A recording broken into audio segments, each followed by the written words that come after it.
Welcome back. A new poll to report. A brand new poll this morning shows Hillary Clinton's lead has widened over Donald Trump as we close in on Election Day. Secretary Clinton is now ahead by 4 points, according to the Wall Street Journal NBC survey this morning. That is up from just a few days ago when other polls showed the race to be slightly closer. Joining me right now is Dana Perino. She's the co-host of The Five, and Chris Stirewalt, the Fox News digital politics editor, both of them co-hosts of Perino and Stirewalt.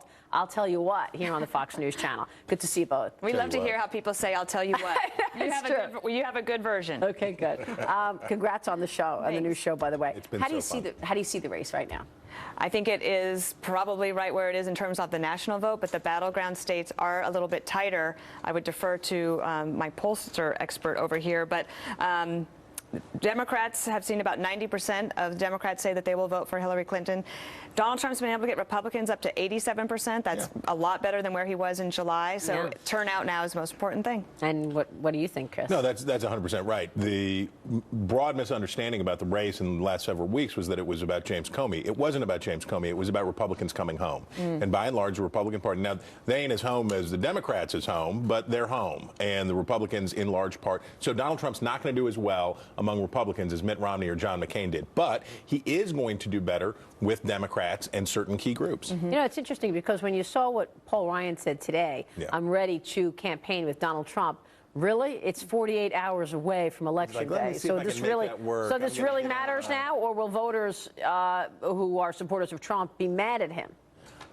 The hardcore supporters of Donald Trump, and here we're talking about, 20% of the broader electorate, are going to hate Paul Ryan no matter what, and they want him out. And there's nothing that Paul Ryan's going to say or do today. He could go out there with a Make America Great hat on and sing the praises of Donald Trump to the rafters, and they still would never forgive him. But one thing that Paul Ryan is doing is he's campaigning very heavily in Wisconsin, not just for Trump, but also for Ron Johnson, who I think is a Senate candidate incumbent who's been running behind a little bit all year, but I think that could be one of the big surprises on Tuesday night, that he holds on to his seat. Let's talk about this, because these polls and really what we're seeing in terms of the down ballot races are really interesting and important. So you think Ron Johnson wins in Wisconsin? I'm going out a little bit on a limb there, but I like to, just in case. I've also maintained that former Senator Evan Bayh in Indiana will lose to Todd Young, and I think that it will bear out.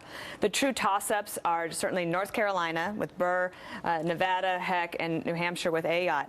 What's interesting about that, those three toss-ups are also the states that Donald Trump really needs to win if he's got a path to 270. Right. Two places down ballot that are helping Trump, I think, would be Portman and Rubio in Ohio and Florida. One of the unsung heroes of this election cycle, the National Republican Senatorial Committee. They've been quiet about it, but they were smart about helping protect incumbents. They had money early out for those senators, and they had an early voting push in places like Nevada, Florida, Ohio, Iowa, and Arizona, which could end up not just helping the Republicans keep the Senate, but help Donald Trump if he's going to be close in those states. Yeah, it's interesting that you say that, because Portman and Rubio, well, Portman was pretty positive. He didn't go all out in terms of going on. He went all out very early. Very early. That up. Yeah. So then the Republicans were able to not have to worry about Ohio so much, and they could try to figure out a way to save the Senate seats, like in Nevada, North Carolina. Missouri, I think, is one actually where the Republicans are probably a little more worried about that one than they anticipated being.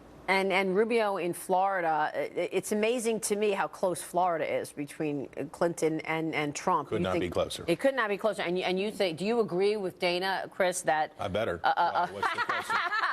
A win for Rubio will help Trump? Well, Marco Rubio's ground game will help Trump by getting more likely Republican voters who are more likely to vote Republican at the top of the ticket will help Trump. Now, the question is, how much does Trump then hurt Rubio, and how much does he hurt Portman? There is give and take. It goes both ways. In Florida, Trump's probably a net harm for Rubio, but in Ohio, where you have a lot of working class white voters, a lot of older working white voters, you have Donald Trump is going to help Rob Portman. Well, and Donald Trump will probably help Ron Johnson in Wisconsin, and will help the incumbent Roy Blunt in Missouri. I think I'm out on a limb. You're rooting for the Packers today, probably also too. Are they playing the Broncos? No, they're not. I always root for the Broncos. Real quick on Kelly Ayotte. I mean, her competitor is all the way to the left, right? I mean, you got Hassan. You got Hillary Clinton being pushed all the way to the left by the likes of Elizabeth Warren and Barack Obama and Bernie Sanders. If Hassan wins, what does that tell us about where Hillary Clinton is going to go? I think this could be very interesting. You've seen the Republicans in a big civil war for the past 18 months. That's not going to end anytime soon. But the Democrats is coming because you'll have, if let's say that Hassan wins up in New Hampshire. But guess what happens? If Hillary Clinton actually wins the presidency, there's a whole bunch of red state Democrats that are up in 2018. So Hillary Clinton would be pulled in both directions because she would definitely want to try to keep the Senate, but how do you keep your left? And nothing Hillary Clinton could ever do will ever be pure enough for the left. But Kelly Ayotte's going to probably win. Yes, I think so too. Okay, well, we'll leave it there. Great to see you both. Okay. Thank you so much. Great analysis as always. Let's get a look at what's coming up top of the hour. Media Buzz. Howie Kurtz is with us now. Howie, good morning to you. Good morning, Maria. We look at the explosion of polls and punditry and pontification in these final couple of days before the election. Also taking a look at media bias, which has permeated this campaign, and the coverage of the FBI probe or probes of Hillary Clinton. Got an all-star lineup: Ed Henry, Trish Regan, John Roberts, Jennifer Griffin, Joe Trippi, and more coming up on Media Buzz. That's a must-watch. We'll be there in 20 minutes, Howie. Thank you so much. Thanks. But first, the presidential race entering the home stretch. Where are the candidates and which states are in play in these final hours? We're getting into it with our political panel. Mary Kissel from the Wall Street Journal. Ed Rollins is here. We will be right back. We're looking ahead on Sunday Morning Futures. Game, of course, is to get to 270 electoral votes on Tuesday night. So let's head up to our NBC News Election Center for a look at the map with NBC's political director, moderator of Meet the Press, Chuck Todd. Chuck, good morning. Good to see you. I'm looking at your map right there. You've got Hillary Clinton in this moment at 274 electoral votes, clearing her of the 270. It is, and it shows you this is Donald Trump's frustration here, is that look at this, right? He can win Florida, North Carolina, Ohio. Of course, we've already given him Iowa. Throw in Arizona, Utah, and New Hampshire. And let's do this remaining electoral vote in Nebraska, and he's 6 short. So why Michigan? Well, see, Michigan would put him. That's all he would need. He wouldn't have to do that. But here's something that I'm very focused on is look at what happens if she carries Florida. She can afford to lose Michigan here. And in fact, she could afford to lose a Colorado under that scenario and still be there. She could afford to lose another Nevada and still be over 270. The point I'm making here is if you want to talk about a checkmate state, we can talk about all these other states that we want. Florida, at the end of the day, is going to end up being the most important state here that we're talking about because the math for Trump is impossible without the state of Florida. So, Chuck, without spoiling things for the rest of the country, is it fair to say that when that last poll in Florida closes at 8 o'clock in the northwest part of the state, that this race could be over? Well, we'll see. Look, all the signs of Hispanic turnout in Florida seem to be pointing to record turnout. And that surge, maybe that makes up for the stagnant turnout among African-American voters, unless that does change over the next 48 hours.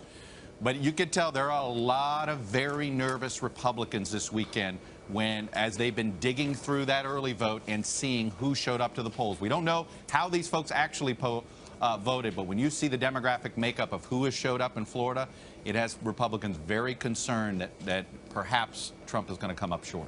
All right, Chuck Todd gassing up the map a little early for us this morning. Chuck, thanks so much. You'll have much more analysis and insight, of course, on Meet the Press coming up a little later this morning. Now, hello, Today fans. Thanks for checking out our YouTube channel. Subscribe by clicking that button down there and click on any of the videos over here to watch the latest interviews, show highlights, and digital exclusives. All right, let's bring in now NBC News senior political editor Mark Murray. He's got a look at the Electoral College map. Mark, let's do some math here. Donald Trump's path to 270, where is it? How is it? Yeah, Stephanie, it's a two-pronged path for Donald Trump. And first, you look at our board right now. He's at 180 electoral votes. You need 270 for the presidency. So this means he has to win every single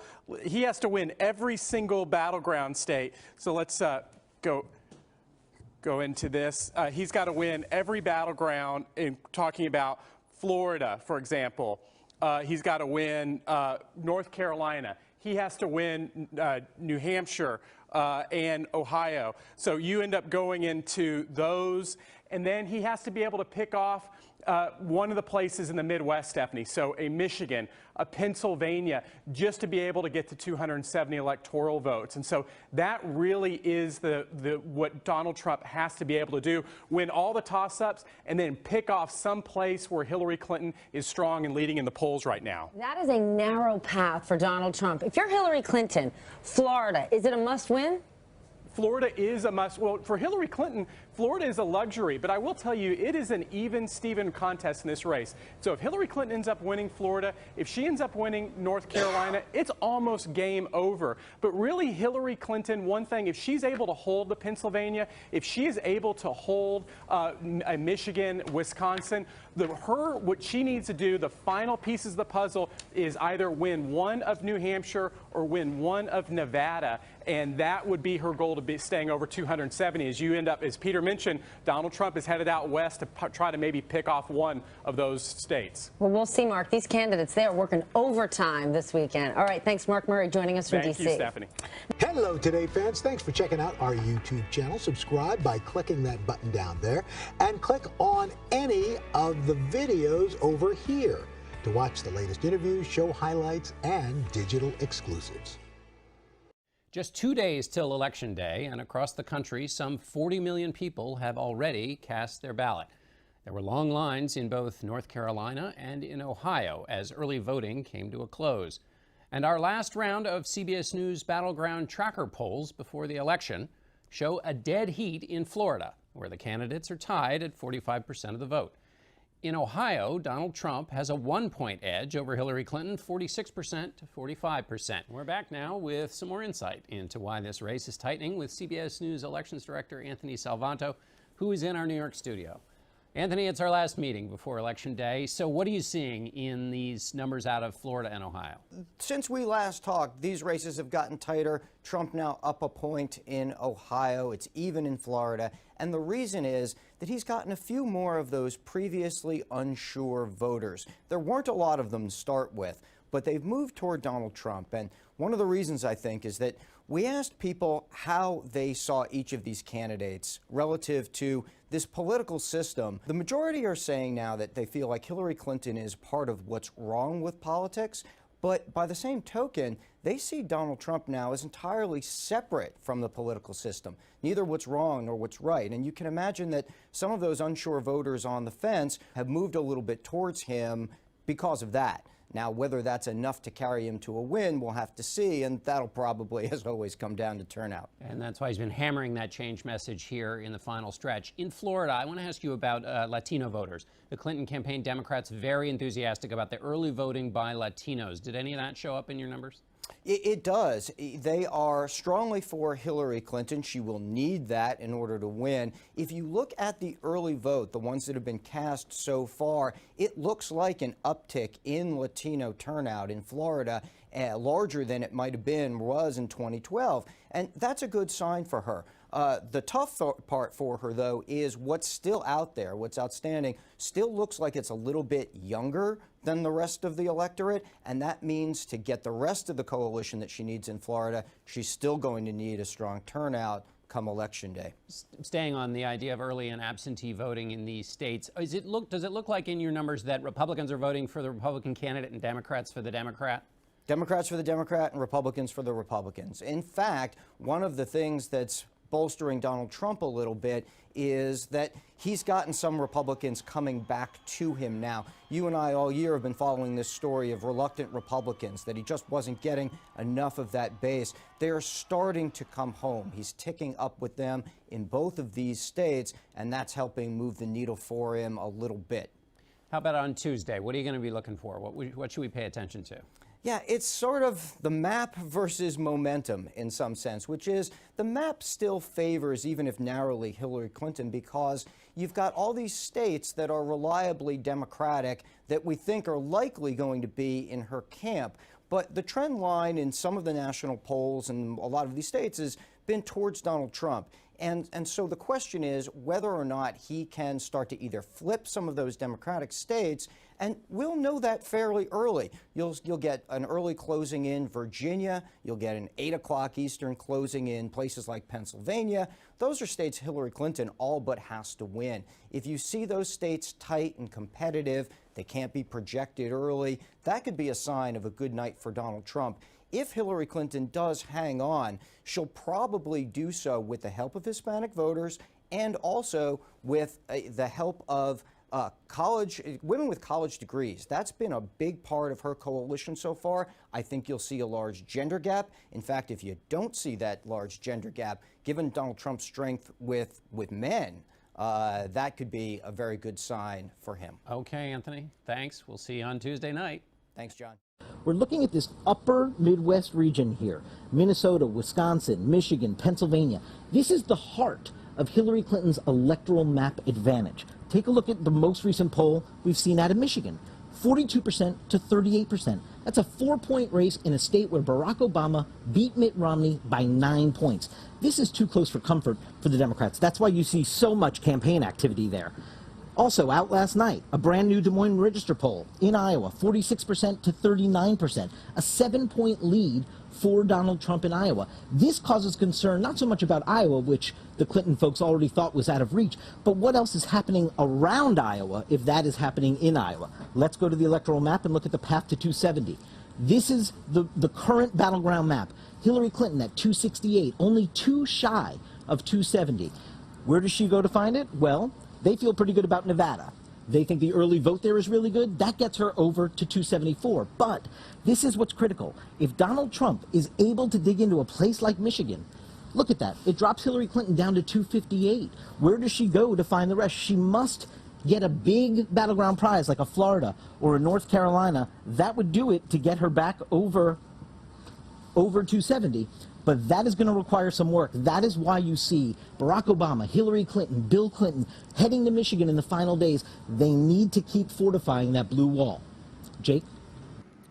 So just how worried should Democrats be? With me here, our panel, CNN Chief Political Correspondent Dana Bash, RNC Communications Director and Chief Strategist Sean Spicer, former Democratic Governor of Michigan Jennifer Granholm, CNN political commentators Van Jones and Alice Stewart, and we're going to bring back CNN Political Director David Chalian. Governor, I'm starting with you. What's going on in Michigan? Is Hillary Clinton going to be able to pull it out? It sounds like it's really tight. Barack Obama's going there, so obviously they're nervous. I know, it's awesome. It's awesome. I mean, usually Michigan is like, you know, it's totally great. It's Everybody awesome. on the ground it's is awesome so excited. that the president has to be deployed to Michigan. No, it's I agree. It's awesome. We love all of the attention. We really do. But here's what I would say is that a lot of what has not been covered is that Michigan has early absentee voting. And in that early absentee vote, Democrats have banked 50,000 absentee votes, meaning they're over what the Republicans have. In fact, the number of absentee votes that we are seeing right now is well over what it was in 2012 for Democrats. So we're feeling good about that bank. And we also know that, you know, Election Day is going to be key. So I would say one other thing that I think it's important to realize. Michigan's demographics are very interesting because you do have a large Arab American population and you do have a significant Latino population as well. So when you combine African American, Latino, Arab American and women and millennials, the millennial vote for the even in early is up.